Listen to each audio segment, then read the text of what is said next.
नमस्कार, MNS news में आप सभी का स्वागत है। मैं वैष्णवी। आइए नजर डालते हैं राजस्थान की कुछ खास खबर पर। कांग्रेस और उसके सहयोगी दलों ने महिलाओं के साथ किया विश्वासघात।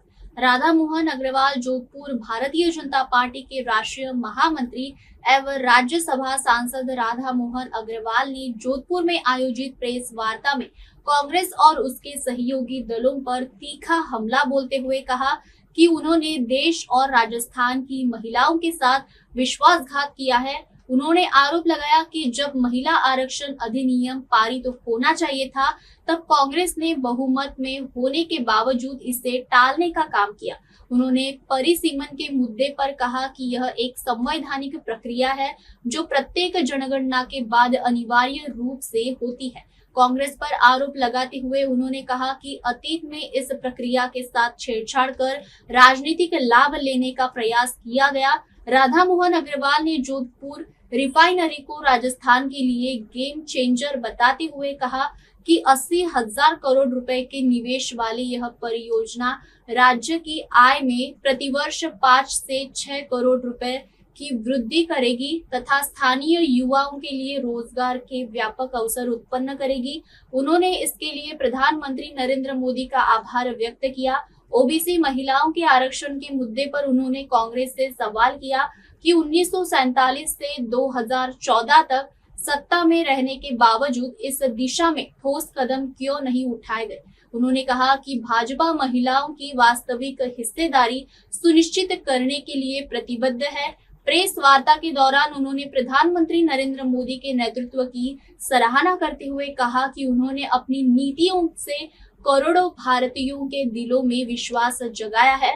प्रेस वार्ता में प्रदेश उपाध्यक्ष नाहर सिंह जोधा, जिलाध्यक्ष राजेंद्र पालीवाल, त्रिभुवन सिंह भाटी, जिला महामंत्री ओम प्रकाश दहिया तथा संभाग मीडिया संयोजक जगदीश धानदिया उपस्थित रहे। अंत में उन्होंने कहा कि भाजपा सबका साथ, सबका विकास और सबका विश्वास के मंत्र पर कार्य कर रही है और महिलाओं तथा पिछड़े वर्गों को उनका अधिकार दिलाने के लिए प्रतिबद्ध है। राजस्थान की महिलाओं का देश की आज़ादी की लड़ाई में, सामाजिक परिवर्तन की लड़ाई में कितना महत्वपूर्ण योगदान रहा, इसे पूरा देश जानता है। श्रीमती अंजना देवी चौधरी, नारायणी देवी वर्मा, रूमा देवी, पन्ना दाई, रानी पद्मावती, रानी कर्णावती,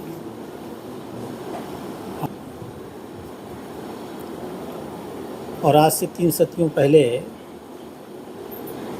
जो लड़ाई स्वर्गीय अमृता देवी ने लड़ी पर्यावरण की रक्षा के लिए,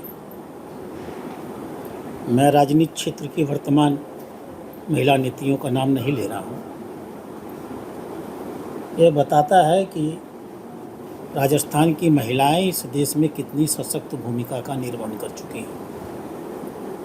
ये सिर्फ राजस्थान की कहानी नहीं है, पूरे देश की यही कहानी है।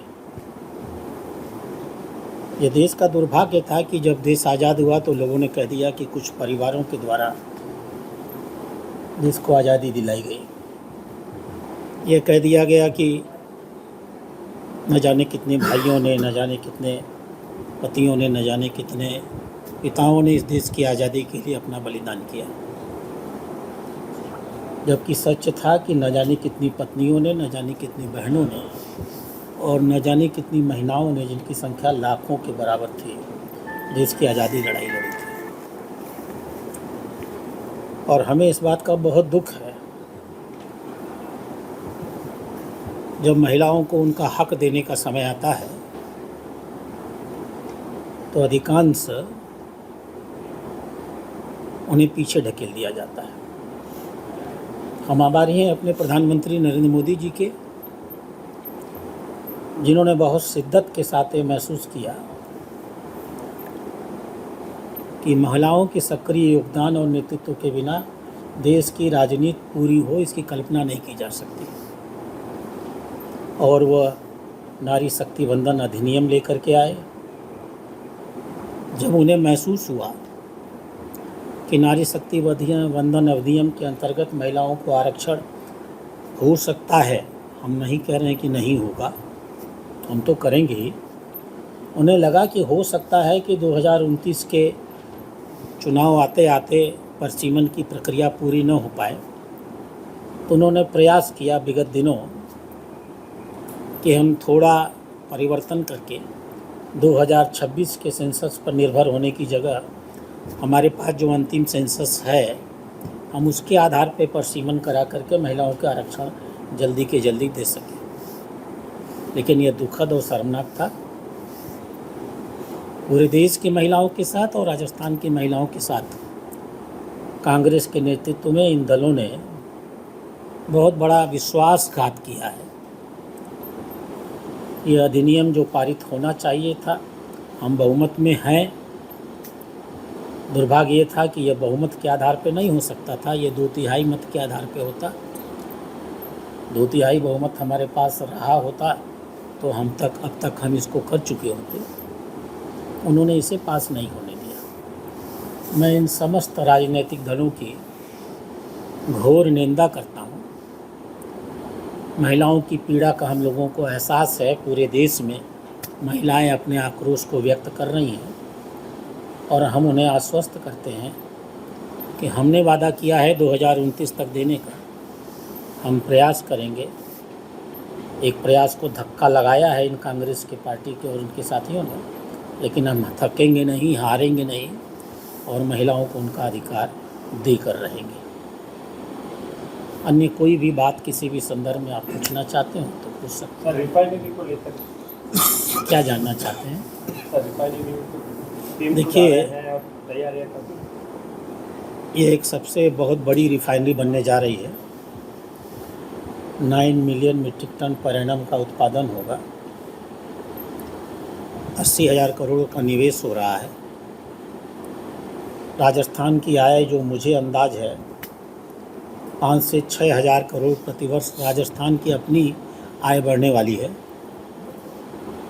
और बहुत बड़ी संख्या में राजस्थान के नागरिकों को इसमें रोजगार मिलने वाला है। भारत आत्मनिर्भर होगा वो तो एक अलग विषय है। हम इसमें स्थानीय क्रूड ऑयल का भी प्रयोग करेंगे। मुद्रा पोर्ट से हमारी कनेक्टिविटी बन गई है, हम इंपोर्टेड क्रूड का भी प्रयोग करेंगे। माननीय प्रधानमंत्री के आभारी हैं, वो इसका महत्व समझते हैं और इसलिए चुनाव के बीच में से उन्होंने समय दिया है हमें कि हम इसके कार्य को अब विधिवत प्रारंभ कर सकें। तलवार जी, नारी शक्ति वंदन अधिनियम को लेकर कांग्रेस का कहना है कि ये तो एक बहाना था, वरना करना चाहते 2023 में कर सकते थे और परिसीमन मनचाही तरीके से परिसीमन के लिए ये बिल लेकर आए। साथ में डोटासरा जी ने एक सवाल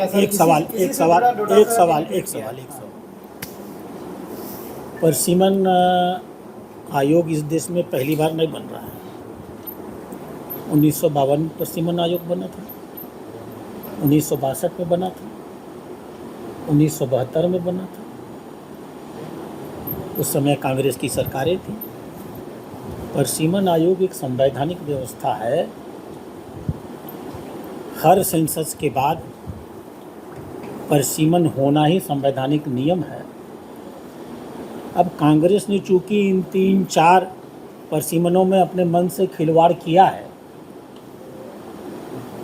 कहीं किसी क्षेत्र में 35 लाख वोट हैं और किसी क्षेत्र में 70,000 वोट हैं, तो ये कांग्रेस चूँकि परिसीमन के साथ इस प्रकार का खिलवाड़ करती आई है, इसलिए उन्हें लगता है कि जो उन्होंने किया है, उनको लगता है कि सब उन्हीं की तरह भ्रष्ट और उन्हीं की तरह चोर हैं, उन्हीं की तरह सत्ता का दुरुपयोग करते हैं।